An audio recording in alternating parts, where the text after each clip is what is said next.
Hi everyone, welcome to Dr. How and Bhai and thank you for your love and support। आज हम लोग diet and nutrition के बारे में जानेंगे, जो कि बहुत ही ज़रूरी चीज़ है सभी लोगों को जानना, चाहे वो शिक्षित हो या अशिक्षित हो, चाहे वो नौकरी पेशे लोग हो या फिर मज़दूर लोग हो, चाहे खास करके मज़दूर लोग से ज़्यादा ज़रूरत तो शहरी लाइफ स्टाइल वाले लोगों को है। ऐसे सभी को है कि डाइट एंड न्यूट्रिशन। इंडिया में बहुत सारे कुपोषण भी है, बहुत ज़्यादा ओबेसिटी भी है, फैटी लोगों का परसेंटेज भी बहुत है यहाँ, जिससे कि बीमारियाँ आती रहती है। खान पान के नहीं जानकारी कराने में बीमारियाँ भी बहुत सारी आती हैं हमारे शरीर में। फिर क्लिनिक में हम लोग देखते रहते हैं कि most of the Indian people does not care about their health and fitness पर तो यहाँ लगभग 90 से 95% लोगों को ध्यान नहीं रहता है। तो धीरे धीरे वो लोग बीमारी को इनवाइट करते रहते हैं और फिर एक बार में से क्यों हो गया ये चीज़, हमको शुगर क्यों हो गया, हमको ब्लड प्रेशर क्यों हो गया। अब 45 साल 50 साल का एज निकलने तक का आपने कुछ नहीं किया तो वो बात हो जाती है कि अब चिड़ियाँ चुग गई खेत। अब आप उसमें सुधार ला सकते हैं, आप एक बीमार शरीर के हो गए। अब इसको ध्यान देना एक क्यों ज़रूरी है डाइट एंड न्यूट्रिशन पर और एक्सरसाइजेज पर फिट रखने के लिए बॉडी को, ये ज़रूरी समझे। देखिए, मान लीजिए कि हम लोग खूब पढ़े लिखे और या खूब बड़ा बिजनेस किए, अंबानी बन गए और 2 गोली लाल पीला सुबह का, 2 गोली सुबह शाम को या 4 गोली 5 गोली खा रहे हैं, तो क्या वो ठीक चीज़ है? एम आई ए हेल्दी और एक happy person in the world? No.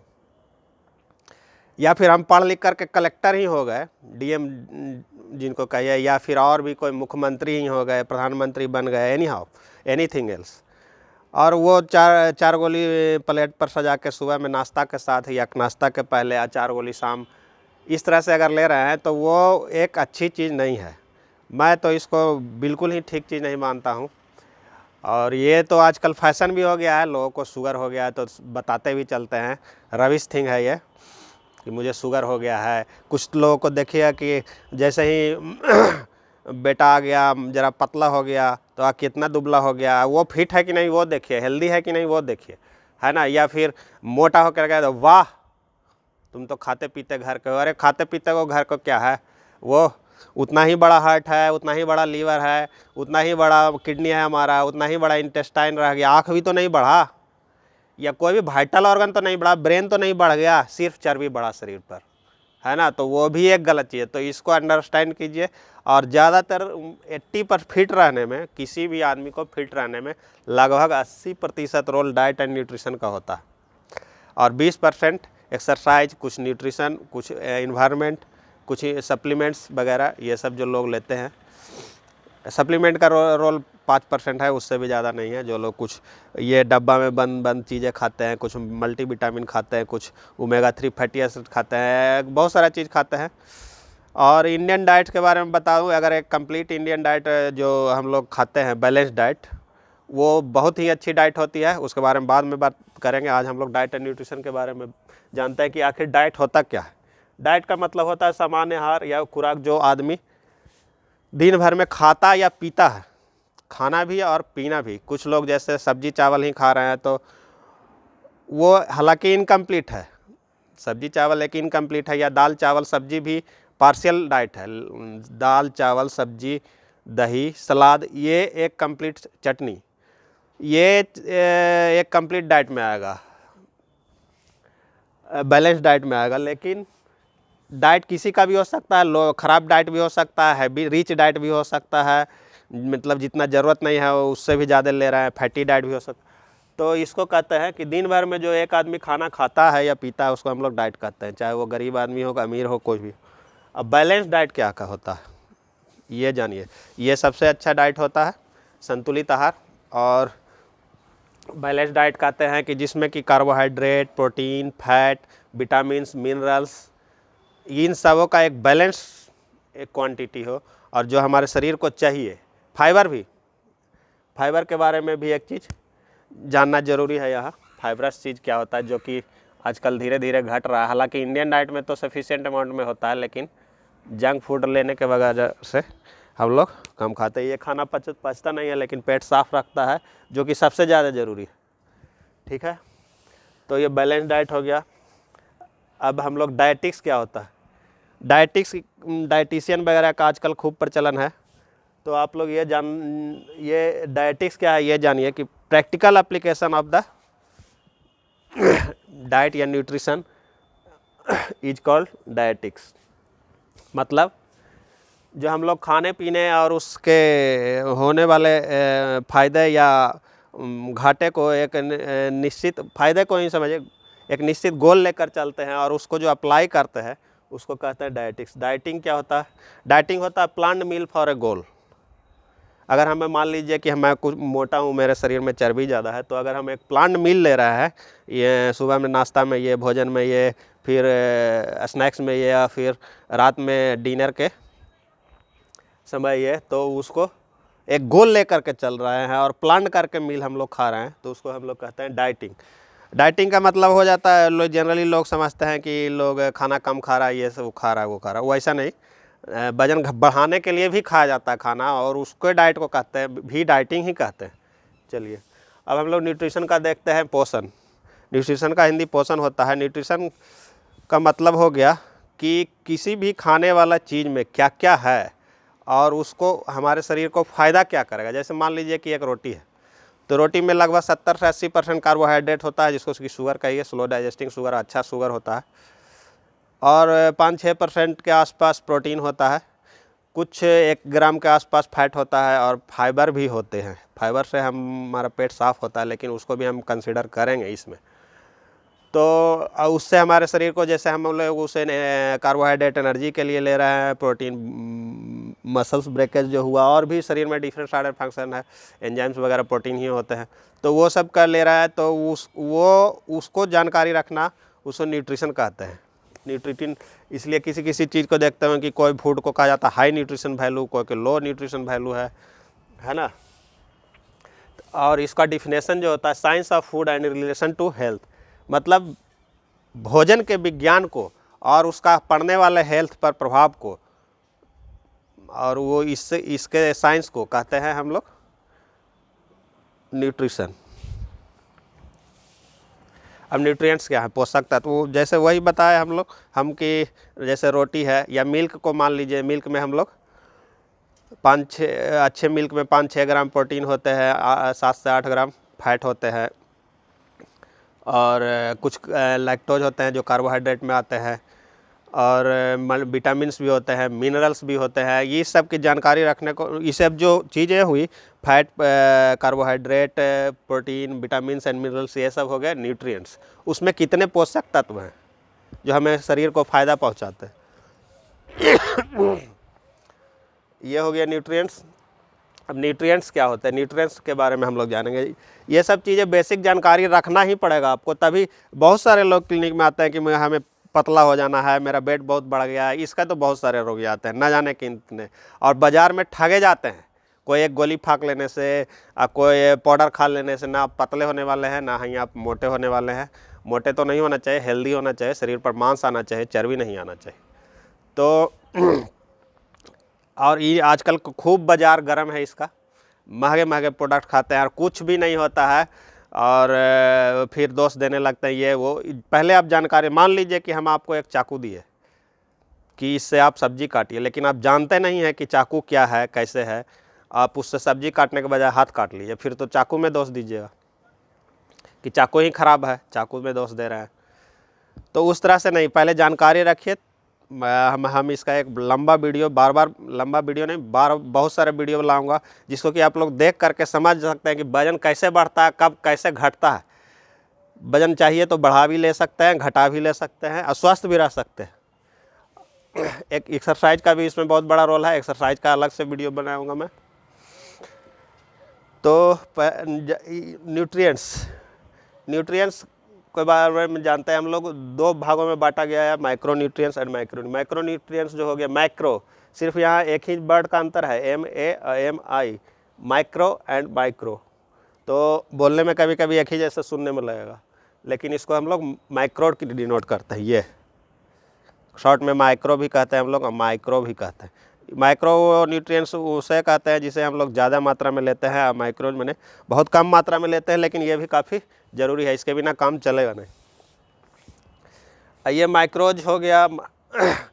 माइक्रोज में जो ज़्यादा मात्रा में हम लोगों के शरीर में चाहिए carbohydrate, fat and protein. Carbohydrate से हम लोग ये it is the main source of energy. जैसे हम लोग खाते हैं ना दाल रोटी सब्जी मान लीजिए खा रहे हैं, या दाल चावल सब्जी, तो रोटी और भात जो हो गया वो उसमें ज़्यादा करके कार्बोहाइड्रेट है, मतलब हम एनर्जी के लिए खा रहे हैं। और दाल में जो हम लोग हल्का फुल्का छौंक मारते हैं, तड़का जिसको लगाना कहते हैं, उसमें जो फैट रहता है वो हमारा फैट है, और वो भी सेकेंडरी सोर्स है एनर्जी गिविंग का, उससे भी एनर्जी मिलता है। अगर हम एनर्जी खपत नहीं करते तो बॉडी में स्टोर भी होता है, तो फैट हो गया। और भी बहुत सारे फंक्शंस है। प्रोटीन्स को बॉडी बिल्डिंग मटेरियल कहा जाता है, इससे हमारे मसल्स को रिपेयर करता है। और एक चीज़ और, ये जो हमारा एंजाइम्स है पेट में ना पचाने वाला खाना, वो प्रोटीन का ही रहता है, एंजाइम्स और प्रोटीन्स। तो ये चीज़ें हो गई, कार्बोहाइड्रेट, फैट और प्रोटीन, ये तीनों हमें हैवी अमाउंट में चाहिए। ठीक है, अब हम लोग डिटेल्स में जानते हैं माइक्रो न्यूट्रिएंट्स के बारे में। माइक्रो न्यूट्रिएंट्स कम मात्रा में तो चाहिए, लेकिन हम लोगों को ज़रूर चाहिए। जैसे विटामिन और मिनरल्स को हम लोग माइक्रो न्यूट्रिएंट्स कहते हैं, जो कि कम मात्रा में चाहिए। जैसे कि मान लीजिए हम एक आपको एग्जांपल देते हैं कि जैसे हम लोग फैट, प्रोटीन, कार्बोहाइड्रेट किसी भी फूड मटेरियल से ले लिए।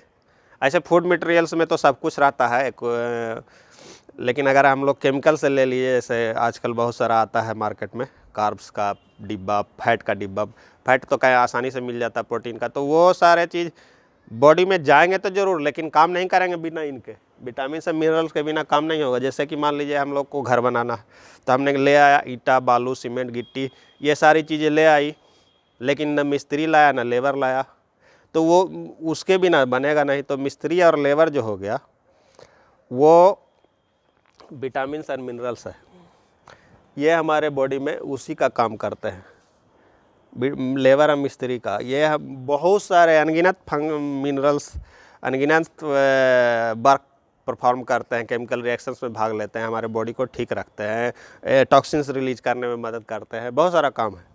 तो इसके बारे में भी जानेंगे, डिटेल में जानेंगे हम लोग बाद में, पहले मोटे मोटे तौर पर जान लेते हैं। तो अब विटामिन्स के बारे में जानते हैं। विटामिन्स के बारे में समझ गए। विटामिन्स ऑर्गेनिक मटेरियल है जो हमारे बॉडी में vitamins are organic compounds which requires in small quantity, है ना। अब विटामिन्स जो है दो तरह के होते हैं, fat soluble and water soluble. Fat soluble मतलब वसा में घुलनशील और पानी में घुलनशील, वाटर सोलुबल। फैट सोलुबल का दो तरह के होते हैं विटामिन। फैट सोलुबल में 4 विटामिन आते हैं, A, vitamin D, vitamin E and K, एडेक। इसको इस तरह से हम लोग याद रखते हैं। एंड वाटर सोलुबल में विटामिन बी ग्रुप या बी कॉम्प्लेक्स को कहते हैं, सारे इसी में आते हैं। वाटर सोलुबल में विटामिन सी भी आते हैं। जैसे देखिएगा कि किसी को लूज मोशन जब हो जाता है बहुत सारा, तो पानी के थ्रू पोलिबियन या बी ग्रुप का दवा चढ़ाया जाता है, पोलिबियन या और भी नीरोबियन, क्या क्या क्या क्या आता है मार्केट में। तो इसलिए चढ़ाया जाता है कि जब हम लोग ये जो लूज मोशन होता है उसके साथ साथ वो निकल जाता है, क्योंकि पानी में ही रहता है विटामिन बी ग्रुप का जो विटामिन्स होता है। अब फैट सोलुबल और वाटर सोलुबल, इसको भी जान लेना ज़रूरी है, क्योंकि हम लोग जब विटामिन ए, डी, ई या के का रिच सोर्स खाएंगे तो उसके साथ थोड़ा फैट खाना ज़रूरी रहता है, ताकि उसमें वो घुल जाए और डाइजेस्ट हो करके ईजिली एब्जॉर्ब हो करके हमारे ब्लड में जाए। तो फैट सोलुबल कहने का मतलब हो गया कि जो तेल ये पदार्थों में घुल जाए। जैसे मान लीजिए कि हम घी खाते हैं और उसमें गजड़ा का हलवा जो बनाते हैं, इसलिए गजड़ा का हलवा घी में ही बनना चाहिए, तो उसमें विटामिन से है, जानते हैं हम लोग, और वो काफ़ी अच्छे से इजीली एब्जॉर्ब हो करके फिर ब्लड में चला जाता है। अच्छा ठीक है, ये वाटर सोलुबल हो गया।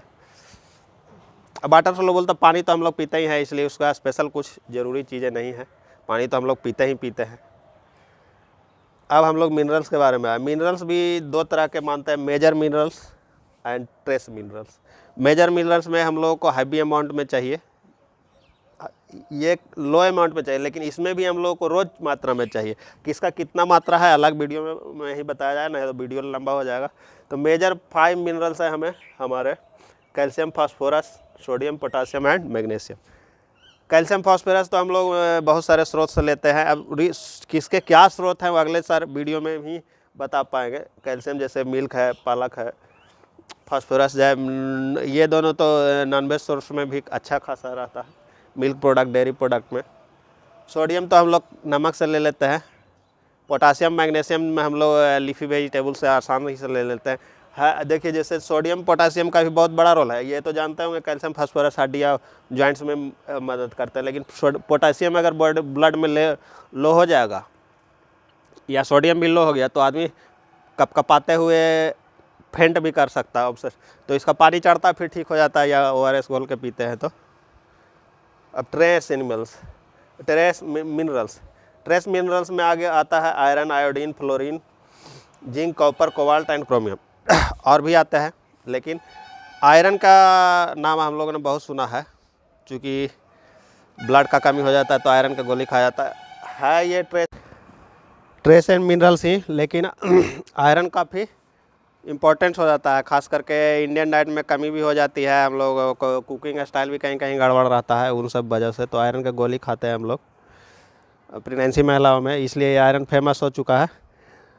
कुपोषण के चलते भी खून की कमी, तो खून हालांकि एक चीज़ सिर्फ आयरन से नहीं बनता है, एक बैलेंस डाइट लेने से बनता है, लेकिन आयरन काफ़ी फेमस है। लेकिन हम लोग का ट्रेस एनिमल्स है, ये कम मात्रा में चाहिए। ट्रेस मिनरल्स है। आयोडीन जो थायरॉक्सिन हार्मोन बनता है, फ्लोरीन आयोडीन की कमी से जो थायरॉक्सिन हार्मोन का कमी हो जाता है या घेघा होता है, वो सब चीज़ फेमस है। जिंक है, न्यूरोलॉजिक फंक्शन के लिए ज़रूरी है। कॉपर से का कमी हो जाता है बॉडी में तो क्रैम्पिंग होता है। कोबाल्ट, क्रोमियम, ये सब ट्रेस मिनरल्स है। और कुछ मिनरल्स ऐसे भी हैं जैसे लेड हो गया, मरकरी हो गया, ब्रोमियम, बोरोन, एल्युमिनियम। ये सब जो मिनरल्स है ना हम लोगों के बॉडी में जो है फंक्शन इसका अभी तक अननोन है, लेकिन अगर एक्सेस में हो जाता है ना तो ये हानि करता है। लेड, मरकरी ये सब हम लोग गलती से ले जाते हैं। लेड हम लोग जनरली प्रदूषण से, हवा से प्रदूषण से लेते हैं। मरकरी भी ले सकते हैं प्रदूषण से, कुछ गोलियों में भी रहता है, वो नहीं चलना चाहिए लेकिन चल जाता है। उसी तरह से है बेरियम, बोरोन भी हम लोग प्रदूषण से ले लेते हैं कभी कभार। एल्युमिनियम हो गया, एल्युमिनियम के बर्तन में खाना नहीं पकना चाहिए।